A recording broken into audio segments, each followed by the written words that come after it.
السلام عليكم ورحمة الله وبركاته. هواسا غاري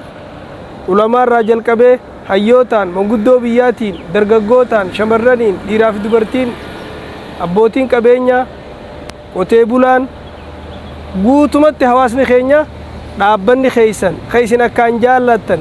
dhaabbanni isin gadhaabdan baankiin raammis ta isiniif humna ta'uuf deemtu ta isin ammoo humna ta'uuf qabdaniif guyyaan fuuldura keenya jiru kun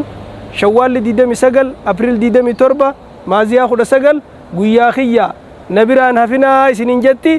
baankiin raammis afeerri isinii gootee jirti ani isinafu ati isinafin isini isinafina nuti isinafnu isinin jenna ulamaa'in hayyoonni barattoonni barsiisonni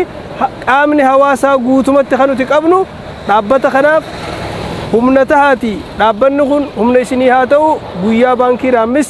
guyyaa kiyya nabira dhaabbadhaa baankii raammis isinin jetti ergaa baankii raammis isinii dabarsine nu hundinuu nafnu adaraa nurraa nafinaa isinin jenna guyyaan fuuldura keenya walqunnamtiin teenya dirree imaamu ahmadii isinin jenna achitti ijaan wala garra raammis maal akka ta'e isin maal akka taatanii isin garra raammisilleen